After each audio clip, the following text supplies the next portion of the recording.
When you think about ancient Greece, you think about Spartans, Greek gods, and philosophers who spent all day alone. So you'd think they'd know nothing about actually talking to people, except that's exactly why they're the best at it, because the only way to become important back then was the words you say and how you speak. And there was one man in ancient Greek history who figured out a method so powerful, he used it to turn enemies into allies, become one of the best speakers in the world. And I'm going to break down who he was, his exact method, and how you can actually use this to never run out of things to say again. It was 470 BC when the ugliest man in Athens, Greece was born, Socrates. And by the time he was 30, people thought he was a complete nobody. No money, no status, no looks, but he had one thing nobody else did. He knew how to make people talk. And by 40 years old, the most powerful men in Greece, generals, politicians, aristocrats, were all fighting to spend time with him. And this is where we get into his method. Around 420 BC, Socrates started doing something very specific whenever someone talked to him. He would lock onto one small detail they mentioned and just pull it. A merchant mentions fish briefly. Socrates asks, "How do you judge quality?" The merchant talks for an hour after what he told everyone Socrates was the most interesting man he'd ever met, when Socrates had barely even spoken. And this is what he called the elenchus, the pull. Most people in the conversation are scanning for their next line. Socrates was doing the opposite. He was listening for the one word the other person said with slightly more energy.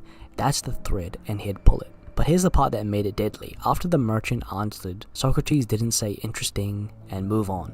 He took the exact last thing the merchant said and made it the next question. The merchant says, "I judge by the smell." And Socrates says, "And where did you learn that?"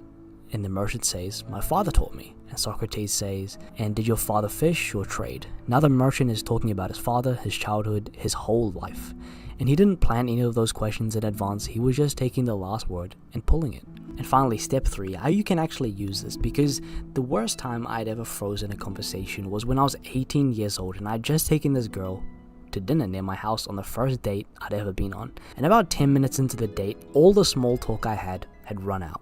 And I had absolutely nothing inside my mind to say or even think of. And I remember just staring at my phone, swiping, opening the weather app, pretending to do something, and then forcing out some line about her family or the weather or what sports she played, and the conversation was completely dead. And it was the worst 30 minutes of my life. She left early and she never actually texted me back, and I thought I was just one of those people who was bad at conversation. But when I finally broke it down like Socrates did, I wasn't running out of things to say. I was just focused on the wrong thing. I was in my own head trying to think of something interesting to say about myself instead of just pulling the thread from her.